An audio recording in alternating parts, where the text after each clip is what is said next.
Next team video, today we're going to take a look at the Halloween Cup, which is going to be available now for 1 week for the Great League. Afterwards, we're going to have the Halloween Cup for the Ultra League, but today we're going to take a look at the meta for the Great League here. Only bug types, dark types, fairy types, ghost types.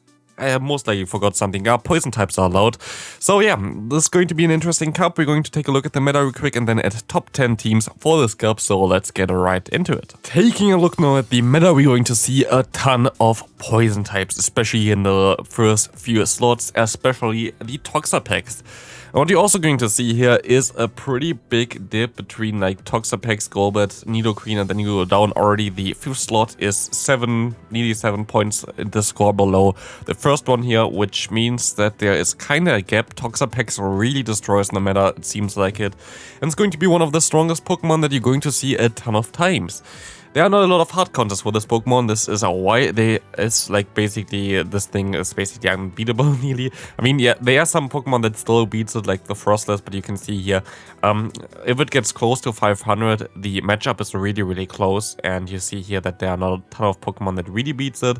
If you can take a look at the entire meta against Toxapex here, we're going to see that the worst matchup for it going to be the Wormadam, and Wormadam Trash going to be one of the best Pokemon that you can run to beat the current meta here, because Wormadam Trash has the fast move Confusion, which will be able to do super effective damage against all the poison types that you see here. You will be able to resist Powder Snow from the Frostless, which is going to be nice, but you have to be a little bit careful, of course, with those dark types like the Mandibuzz, because this were something where you don't really want to be against. But Wormadam Trash going to most likely be on nearly every team, I would say, as well, just because it hard walls the Toxapex. Other than this, they are just like the normal Pokemon that you see all the time anyway. Like the Runerigas, which you're going to see now as well. Again, you see the Fairy Wind version of Mawile, which is going to be interesting. Tentacruel, which will be a lot of times together with the Toxapex, of course.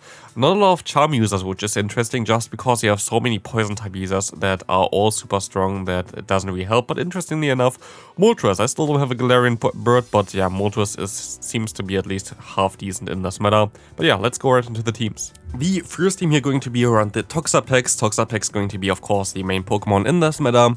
And yeah, the only thing that you don't really want to face with this Pokemon going to be something like the Wormadam.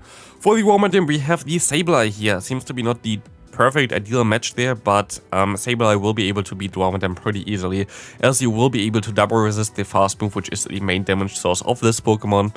You have the Save Swap here of the Golbat, which are supposed to get out the potential answer for the poison types. For example, if it's another ghost type, then you also have the access to Shadow Ball still, which you can then use to get a shield from them, and I think this team in general will be pretty simple and pretty decent. The second team here going to be again with Toxapex and the Wormadam here. This team is a little bit weak maybe against something like the Sableye, but you're actually going to be able to, I think, even 2-shield win against the Sableye with the Nidoqueen.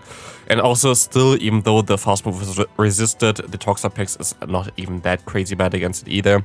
Of course, you can swap it up a little bit if you don't have a Toxapex. Maybe a Charm user in the back could also help you out for some of the dark types, but otherwise every other dark type basically other than the Sableye gets beaten by our backline here, which is fine. And also our backline is able to beat potential fire types. There are some fire types in the meta, not a lot of them, but we might see some just to counter those steel and bug types. The third team, of course, is also Toxapex, but look, you don't have to use it now. Actually, I wouldn't really recommend it to you either. I think that the Mawile, also the Shadow Mawile, would be way better for this team. Now, with the move Fairy Wind, we'll be able to generate energy way faster. We'll be able to counter those dark types that you don't want to face with your Pokemon in the back. I'm not 100% sure which Pokemon you should use as a Save Swap here, to be honest. Both of them have some plus and minus, some benefits, and we will see what is going to be better if you try it out. Because I think actually that the normal Kofic Regus might be the better Save Swap there, just because you have access to Psychic, which gives you a little bit more of a coverage, while you might be able to close out with the debuffs at the end of the game, maybe with the Runerigas. But Double Coffin here is actually a pretty pretty decent team, I think, and I actually kind of want to try it out. On to the fourth team now. We're going to have a team with 2 Alolan Pokemon. I should have maybe actually did 3 Alolan Pokemon here and would have used the Powder Snow Alolan Ninetales as a safe swap here. But this should be also pretty fine. Maybe actually the Powder Snow Alolan Ninetales is better than the Frostless, but who knows. We have a lead here that is weak to mainly fighting type moves, and you have 2 answers for this in the back. It's a little bit tricky though, sometimes some Pokemon are a little bit tricky to deal with, but Alolan Raticate itself, look at those stats on Poke with this Pokemon, it looks like so amazing. I have another team with this Pokemon coming up, but also this team looks already like kind of fun, and I'm definitely going to make a video about the Alolan Raticate in this cup because it looks like so insane, to be honest. The next team I would actually expect to see a lot, we of course have a Poison Double Dark team. Those teams are always basically going to work anyway, but the main idea about this team, of course, is going to be the Beedrill here. Beedrill is a Pokemon a lot of people just overlook because it looks like so, I don't know, innocent, nobody really uses it. But a Beedrill in the Halloween Cup has access to Drill Run. We have a meta that's basically built around poison types, and here we have a poison type that beats poison types. So you might see where I want to go with this one. This Pokemon might be the key to win a ton of matchups in this current meta. I think this Pokemon is going to be amazing. I think this team is going to be amazing. I'm pretty sure a lot of people are going to run Beedrill this time around just because of the coverage for Toxapex. And also the entire team is kind of nice against Toxapex as well. The sixth team here, we're going to have a Zoomer in the lead, the Shadow or normal Scizor as a safe swap here. Shadow is a little bit better. And then we have the Wormadam in the back. This team is a little bit interesting as you try to bait out the counters for the Wormadam with your Scizor. Scizor is pretty decent in this meta.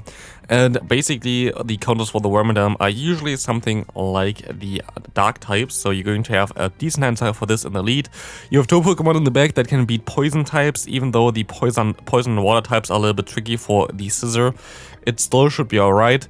There was a team before that I did for last year's Halloween Cup, which was Shadow Scizor lead, the safe swap of the Azumarill, and I think the Umbreon in the back, which worked out so well, but like I don't think this team's worked out anymore, but I think this team should work out pretty well in this current meta. The next team here going to be a team with 2 double poison dark Pokemon in the back here. We have the Frosters in the lead, which would be able to counter some potential ground types. There are not a lot of ground types in this meta, so I wouldn't really expect them too often there, and ground type is the only real weakness of those poison and dark types. I would expect that we're gonna get, like, especially like later on during this cup, a lot of more poison and dark types in the meta. Like usually like they start then all of a sudden running Bite and stuff like this.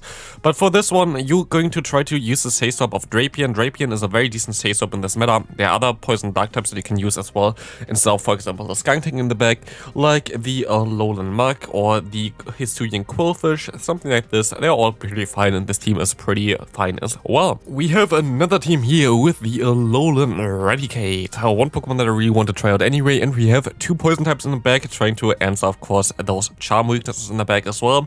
But what we also have, we have 2 poison types that are able to do some fire type damage as well. We have the safe swap here of the Galarian Weezing, which has access to Fairy Wind, Overheat, and then you can use Sludge or the Play Rough. I think Sludge might be even better in this current meta, I'm not sure, but I think it might be a little bit better.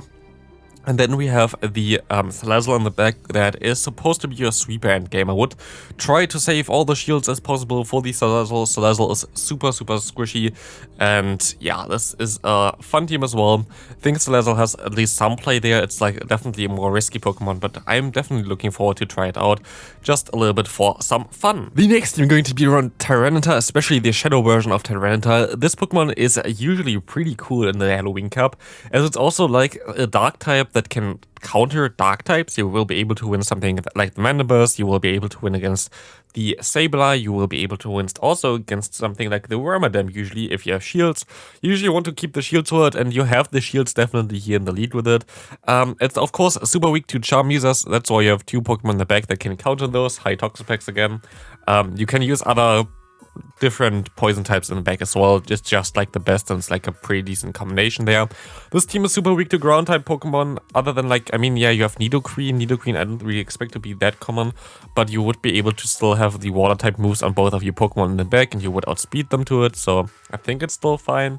Otherwise, you might want to go for something like a Golbat as a safe swap, or in the as a Pokemon in the back just for the Nidoqueen. Depends on how many you face, but we don't know the meta yet, so depends.